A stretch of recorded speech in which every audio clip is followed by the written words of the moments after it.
7 décembre 1940, 7 décembre 2015, l'Institut Pasteur fête ses 75 ans de recherche scientifique en Guyane.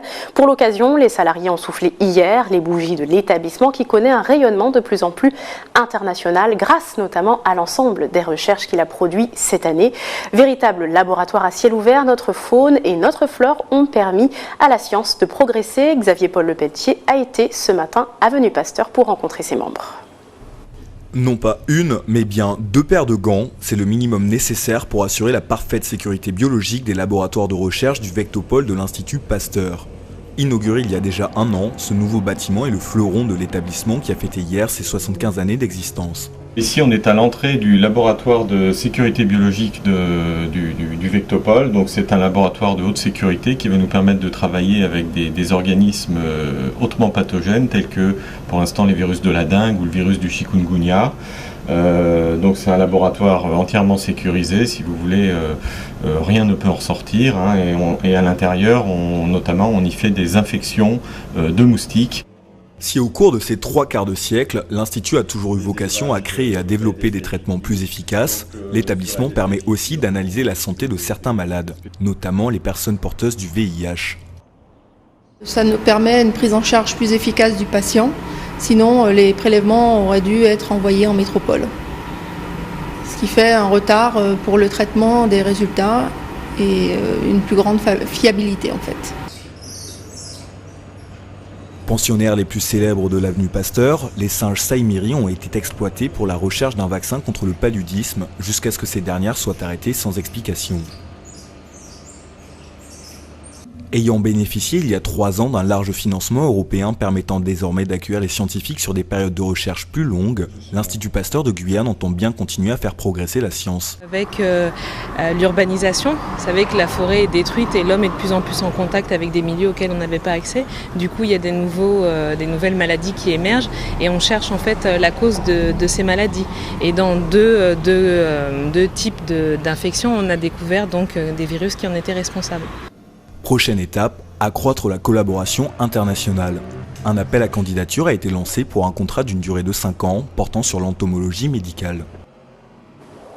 Pour en parler, notre invité ce soir est le directeur de l'Institut Pasteur de Guyane, Mirda Kazandji. Bonsoir. Bonsoir. Merci d'avoir accepté notre invitation. 75 ans, ça se fête, on l'a vu, vous avez marqué le coup hier avec l'ensemble du personnel.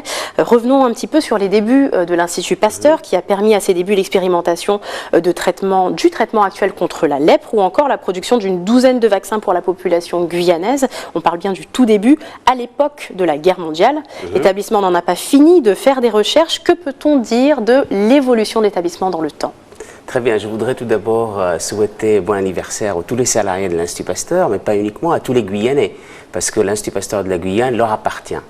Donc c'est quelque chose de très important, comme vous avez dit, il est implanté en Guyane depuis 75 ans, c'est pas rien. Il a suivi l'évolution de la science au niveau amazonien, mais aussi au niveau international. Au début, l'Institut était implanté à cause des maladies comme la lèpre, la tuberculose, la fièvre jaune, mais avec l'évolution scientifique, la vaccination, on a travaillé sur le vaccin contre le paludisme, notamment il a bien mentionné votre collègue sur la présence des Saïmiri qui ont servi à la mise au point d'un vaccin. Et aujourd'hui, les recherches sont bien avancées dans ce domaine-là. Et plus récemment, l'Institut a tourné vers les virus, et notamment les arbovirus, comme la dengue et les chikungunya. Comme vous savez, ces dernières années, il y a eu plusieurs épidémies de dengue, et l'année dernière, nous avons vécu l'épidémie de chikungunya. Et il approche maintenant peut-être du Zika aussi? Et c'est possible, dans les mois à venir, comme vous savez, il y a des cas de Zika au Suriname, et c'est fortement possible qu'il peut y avoir des cas de Zika. Mais il faut savoir que le virus de Zika est beaucoup moins virulent, les symptômes sont beaucoup plus atténués que le virus de chikungunya. Donc il ne faut pas s'inquiéter. À l'approche donc de ce virus, quel rayonnement maintenant pour l'Institut en fait par rapport à la région dans laquelle il s'inscrit, mais aussi peut-être dans le monde? C'est ça, en fait, l'Institut Pasteur de la Guyane fait partie d'un réseau, s'appelle le Réseau international des Instituts Pasteur, qui est implanté sur 33 pays. Donc il est présent sur les 5 continents. Et en Amérique du Sud, il y a l'Institut Pasteur de la Guyane et un autre institut en Guadeloupe. et à Montevideo. Donc l'idée de Louis Pasteur, c'est qu'en fait la science n'a pas de frontières, elle appartient à toute l'humanité. Et c'est ça notre vise et notre mission, en fait, de travailler tous ensemble sur 3 axes: la recherche, l'appui à la santé publique et la formation. Donc bien sûr, on collabore tous ensemble, mais aussi on collabore avec d'autres organismes, et d'autres, comme par exemple au Brésil, il y a un institut de recherche qui s'appelle Fiocruz, et il fait partie aussi du réseau international. On collabore avec le Suriname. Nous, à Cayenne, on a nos propres collaborations au niveau régional et international. On a aussi des collaborations avec le Cambodge, avec l'Afrique. Donc, tout plein de pays c'est dans un le monde. institut qui est implanté en Guyane avec des missions guyanaises, amazonienne, mais aussi internationale. Justement, quelles sont les spécificités de l'Institut Pasteur de Guyane? Est-ce qu'on est justement spécialisé sur des problématiques qui concernent que la Guyane? En fait, ces dernières années, je crois, votre aussi collègue a bien indiqué, c'est la présence d'un nouveau bâtiment dédié aux recherches vectorielles. Il s'appelle le Vectopole, et on a appelé ce Vectopole au nom de premier entomologiste qui est venu travailler ici, Vectopole amazonien Émile Abonanc. Donc c'est une spécificité de la Guyane, parce que comme je dis, la dengue, le chikungunya et le paludisme sont des agents pathogènes transmis par les moustiques. Donc il est très important de comprendre les mécanismes de réplication de ces agents pathogènes dont le moustique, mais aussi à la fois chez l'homme, et comprendre les interactions qu'il peut avoir entre moustiques et hommes sur le terrain, bien sûr. Alors justement, on parle donc de moustiques, de vecteurs, donc ça correspond bien aux problématiques qui touchent la Guyane. Un institut français mais qui est en Guyane, est-ce que la Guyane n'a pas servi de laboratoire justement à l'Institut Pasteur? Servir de laboratoire, je ne vois pas les choses comme ça. En fait, la présence... En tout cas de terrain d'expérimentation. Voilà. Alors, la présence de l'Institut Pasteur, avant tout en Guyane, c'est pour appuyer la santé publique, appuyer la recherche. La recherche est internationale, comme je dis, donc les recherches qui sont menées à Cayenne servent à l'humanité entière. Et dans cette vision-là, je peux dire oui, les recherches menées à l'Institut Pasteur servent les scientifiques et la santé dans le monde entier. Y a-t-il maintenant des domaines qui vont être appuyés ou développés dans l'avenir? Bien sûr, il y a ces 2 axes, comme je dis, on a défini 3 axes de recherche prioritaires à l'Institut Pasteur.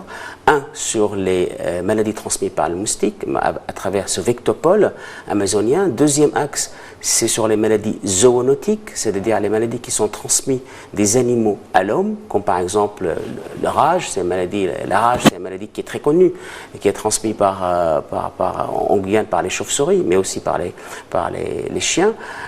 Donc, c'est des maladies zoonotiques, donc nous avons renforcé nos recherches sur le domaine. Et enfin, sur le paludisme, il y a toujours du palu en Guyane, et j'espère que dans les années à venir, on arrive à éradiquer le palu en Guyane. Un dernier point très rapidement, Monsieur Kazandji. Un programme a été lancé pour recruter des chercheurs à l'international. Qu'en est-il? Est-ce qu'il manque des chercheurs justement pour Oui, bien sûr, il manque des chercheurs.